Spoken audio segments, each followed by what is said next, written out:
Someone might wonder if I'm going to change how I do things on Sunday morning now that I know there's a Bible with a QR code that can tell you more about passages.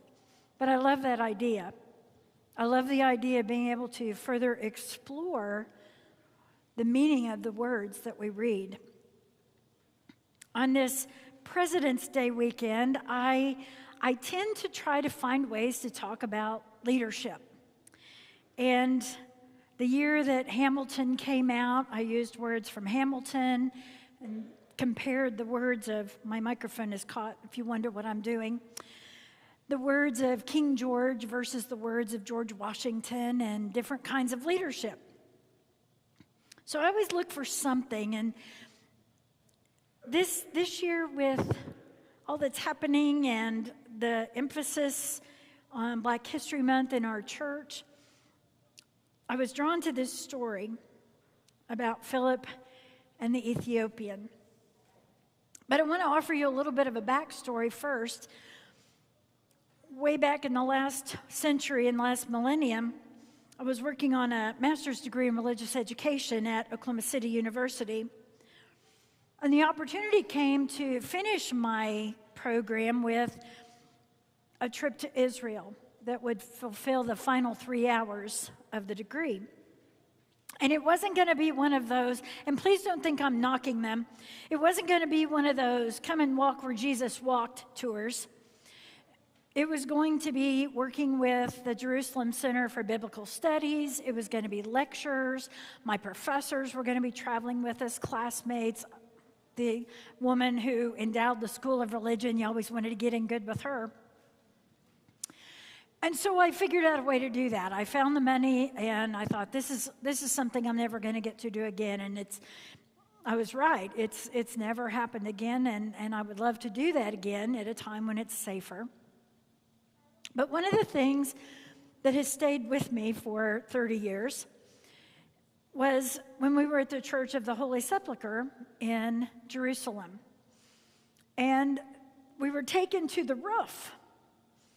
And on the roof of the church, and if you know the sites in Jerusalem, the Church of the Holy Sepulchre is one of the places where Jesus might have been crucified. There's a stone that is venerated as where his body would have been laid. There's a place on the wall that it's surrounded because there's a crack in the stone, alluding to the moment when there was an earthquake and the curtain in the temple was ripped. And so there are holy Christian sites in this church. And it is in the Christian quarter of Jerusalem. And so to go to the rooftop, and there was a monastery there with a few Ethiopian monks. And we were escorted into a small chapel, and the chapel walls had artwork of Ethiopian saints and of the Holy Family with not white faces, and the Queen of Sheba on visits to Jerusalem. It invited us to see holy stories through other eyes. And one of the monks came out and he took the Bible off of the altar. And I cannot emphasize enough how small this little chapel was. And he took this book, and when he opened it, it was the shape of a cross. And the cover of it was vivid pink. I remember that. I can still see it in my mind. And he read us a story. And he closed it, and we didn't have an opportunity to talk with him, but as was the case in all of the chapels we went into, there was a donation box. Sometimes there was someone there who was guiding us how to put the money in. That was not the case in this place. And so later, as we were having this conversation, our guide was telling us that at the moment we were there, the monks on the rooftop had no water. Because the powers that be, who ran the Church of the Holy Sepulchre, this holy spot in Christendom, didn't really want them up there. So they were trying to, for lack of a better word, flush them out with no water. They didn't want them up there, so let's cut off their water. At various other times, they cut off electricity. And so these monks who were living on the roof of this holy church were carrying buckets of water up staircases for their daily needs. Now, that's another story for another Sunday about how we view people who perhaps speak differently, look differently, worship differently than we do. But what I learned on that trip was the importance of not only knowing the stories, but understanding the topography, the geography, the climate, the culture of a place where Jesus would have told his stories. The monks on the roof of the church use the story we heard from Acts as their origin story. They date back to the Ethiopian in the chariot having his conversation with Philip. That's why I've told you that story today, again, just to put in context the meaning of that story. The meaning for us as well is, again, these are not white people. The Ethiopian would have had black skin. Philip would have had brown skin. And we try to take these stories and say, well, they look just like us. Well, they don't. Unless, of course, you have black skin or brown skin. And we try to incorporate these stories and make them look like us. And today I'm asking us to hear this story through a different lens. Sometimes that's hard for us to do, but I am very aware that there are places in Omaha where I drive way too fast, and I do it without fear. Like driving to Claire on Thursday because I was running late and I was driving really fast to get there. I didn't have any fear about that. I didn't think I was going to get pulled over. But not everybody lives with that privilege. So asking us to be aware of who is around us and what's around us, and really how radical this story is and what it teaches us about leadership. I think about that story and I think about that it just kind of drops in, that we have this reminder that Peter and John were speaking the good news to the villages of the Samaritans, which I kind of love because if you remember, the Samaritans were not friendly with the people in Israel. And so they were already starting to stretch their boundaries a little bit. And then we leap literally to this call to Philip to go to Gaza. Oh, wait, you mean Gaza's been around longer than the last 2 years? Yes, Gaza's been around for a long time, and it's been complicated for a long time. But Philip was called to go to Gaza. And on the way, he sees an Ethiopian, someone of a different nationality or a group of people, a different culture, a different skin tone, who speaks and reads a different language from a different socioeconomic status, one who is differently marked. And that role reversal for us, that Philip is an itinerant disciple of a rabbi named Jesus. The Ethiopian is a high-ranking official in the court of the Candace, the queen of the Ethiopian people. The Ethiopian is riding in a chariot. Philip is running alongside. And we don't know if either one of them had a lot of ability to read or speak another language. But if we're going to make that assumption, we make the assumption about the one in the chariot, that he would have been the educated one who had studied because he had this high government position. There are so many moments in this story that drew my attention on this weekend when we think about leadership. And I want to share just some of those with you. First is Philip's response to the call, regardless of the cost. There was no promise that he was going to be welcomed at that chariot.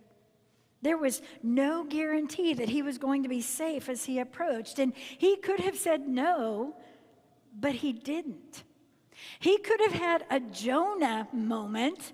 And if you remember your minor prophets from the Hebrew Bible, when Jonah got the call to go to Nineveh, he went nope and went the opposite direction. Philip could have done that, but he didn't. Philip instead had what we now refer to as the Bonhoeffer moment. He responded to the call regardless of the cost, regardless of the consequences. And if we're going to be servant leaders, we have to consider that. We have to know what that looks like in our lives. And I'm not just talking to the people of a certain age this morning. I'm talking about kids on a playground. You're called to be nice to other kids. You're called to include people, even sometimes if they haven't been very nice to you, to still do that, to still be inviting, to share toys fairly, to invite somebody to be a part of the fun, to look at somebody else and say, hey, come over here and play with us, or come over here and let's study together. Kids, you can start that in school. For our teens, it might include standing up to bullying or standing with another student who is struggling. And I'm sorry to say that I think a lot of our kids have ample opportunity for that. That there are so many times that someone just needs a person to stand beside them. They need a Philip who will run up next to their chariot and say, hey, can I help you out? And adults who make their voices heard on behalf of the least, of the lost, the hurting. The very first act Philip engaged in when called was to make a connection with someone he'd never met, whose path would probably never cross his again, and yet he went. It wasn't about, let me help out the person that I know. Let me help out the person that, well, we're related, I have to do that. It was for someone he had never met before. And the connections, that matters in leadership, to see another person, to hear their story, to listen to their needs, to discover how we can work together. Philip shows us that and how it might look in servant leadership. There's another lesson we learn in this story, and it's not a word that is explicitly spoken, but both of these men exhibited passion. A passion for serving, a passion for learning, a passion to offer one another the gifts that we have. And it suggests to us that the passion of leadership takes into consideration all who are affected, all who are impacted by the actions that we engage in. I don't know if you've been following the story, but I want to give it full credit and say thanks to my brilliant friends, Mark Kurtz and Fran Salou, we have a rallying song for that now. Words that say nothing about us without us. Nothing about us without us. Passionate servant leaders widen the circle. They don't shut doors. They build longer tables. They don't say you're not welcome. And they find ways to include. So there's nothing about us without us being part of the conversation, regardless of who we are. There's also a vulnerability in this story. And there's vulnerability in servant leadership. It includes risk-taking. It means that we may not always be welcome. It means that people may not always agree with what we do and say. And there is a vulnerability about that. Kids, that means you're willing to take a risk. And this story it's an example, it's a template for nonviolent resistance, for peacemaking. Because how Philip approached. Hey, do you need some help? Do you understand what you're reading? Not, yo, I know you don't get it, so let me help you out. I'm a lot smarter than you. Didn't do that. He offered himself. How the Ethiopian welcomed a stranger. You got to know that this guy probably had some modern day equivalent would be, he'd have some guards with some Kevlar on. He had a detail. He wasn't by himself. He was a high-ranking official. And he welcomed this man. Now, it could have gone differently. Could have gone very differently, but each of them chose to be vulnerable. And we cannot take that for granted. When it's exhibited, we have to pause and consider our response. Not that we have an upper hand, not that we're better than somebody else, but how do I come at this as well?